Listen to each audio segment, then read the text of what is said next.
Hi, my name is Eric Waters, director of Superman Unplugged.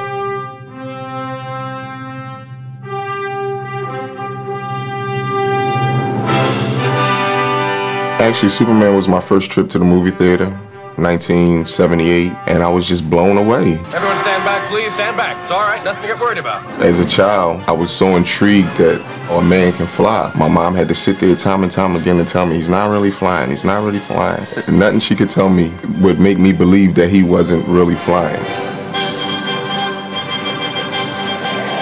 I knew ever since graduating high school that I wanted to come to California. About a year and a half, 2 years ago, I just woke up and said to myself, I've done all I can do here in Philadelphia.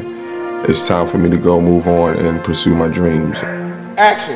Columbia College had like a saying, making a film is not a privilege. That's something that you have to do. I wanted to be at a place where it was a lot of hands-on. The more hands-on you get, the better you get at your trade. And I came out here for about a week. I met a couple guys from the school and I just got involved. I wanted to be at the school. My passion was not just about the LA life, but to come here and really pursue what it was that I wanted to do for so many years. Hello, I'm Jeff Lewis, the director of photography on Superman Unplugged.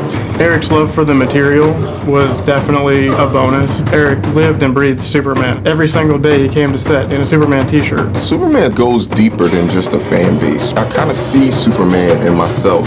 I still kind of look up to him because we're heroes in our own way.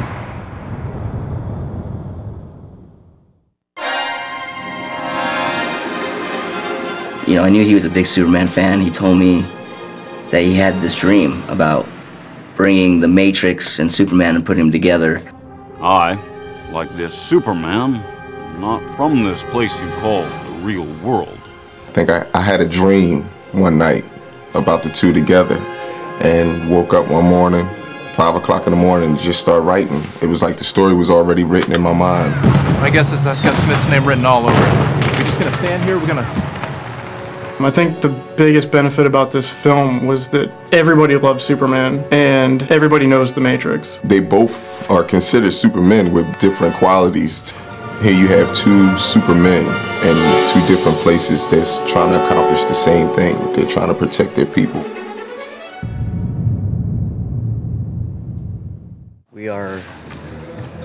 It is, let's see, 8:03. We have an hour to get out of here when it usually takes us about an hour and a half, 2 hours. But because of Eric, I love Eric, I wanted to get this last shot in and we're all going to do a little extra hustling. So it's crunch time. I'm a little nervous. So I go a little over time. It costs me money, but at the same time I love it. So let's go. Pretty much everything on this film was a challenge in one way or another. It's the biggest film I've ever shot. Getting the camera from Panavision was a major benefit, allowing us to shoot Super 16. I mean, their technical crew was very helpful. It was a 7-month production. And it's funny because when I first started, I thought to myself that this was something I could do in, maybe a couple days, and I was thinking at the time about 1,500 to 2,000. Before I knew it, we was looking at somewhere around 30,000. As producers, our goal was to try to leave Eric with, not have him worry about anything. Just worry about his actors. And come in. You just come here.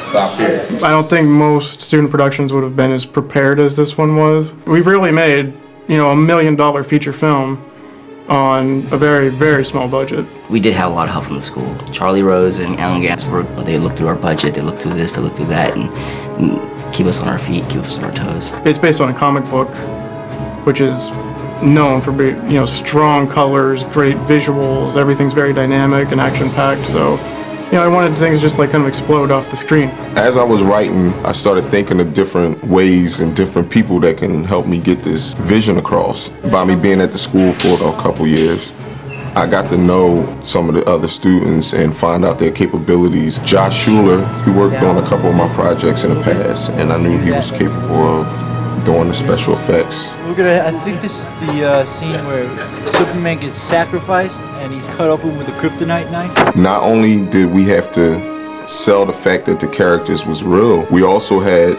to make them look as real as they had to look. Joe Jackson III, handled costumes, and I just want to say thumbs up to Joe because he did a hell of a job. This right here is Agent Smith's, you know, get them all pressed out nice and neat, you know, real dapper. When it was time to cast for Superman, I think we had over 600 headshots to come in. Sam Hargrave, he came in looking like Clark Kent. I knew from that first audition that he was going to be the man that I was going to cast. So my name is Sam Hargrave, and I'm playing the part of Clark Kent and Superman. Yeah, right now, more Clark Kent than Superman. Jesse, who played Smith, walked in playing the character, and his voice is what stood out to me. Well, well, well. Isn't the legendary Superman faster than a speeding bullet, more powerful than a locomotive, able to leap tall buildings in a single bound? Tim Storms, he was doing pieces with John Travolta and Hugh Jackman. He also worked on Spider-Man 2. I'm working with somebody that's been working with people that I'm dreaming about working with in the future. Let's say you can do the unthinkable and get rid of Superman. What's in it for you? Honestly, I felt as though we was in trouble the whole shoot. The fight scene had so many stunts and wire gags and just little camera tricks and stuff like that to make the fight scene more exciting, and each one of those took so much time to set up, and we had one day to do it. We had a few problems, just like any other production, you're always gonna have problems. Our level of expertise was set so high. We set a standard that we had to meet every day. Yes, the infamous door incident. We had the breakaway door ready on set, and I kept looking over at this door that was set up, thinking, okay, I guess they're still working on it. And then finally, we had 20 minutes left in the day to shoot. At that point, I just kind of exploded. That fucking door sucks, I'm sorry! Pretty much finished out the rest of the day, and then we got the fantastic shot of Sam crashing through the wall. What was probably, just very stressful, frustrating moment turned into a very exciting moment at the end of the day.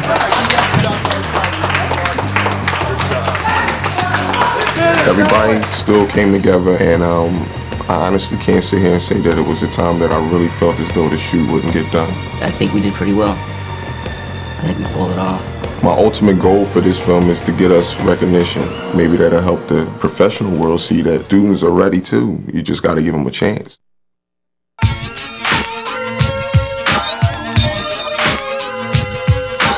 Got the big S on my chest, so I'm kinda gunning.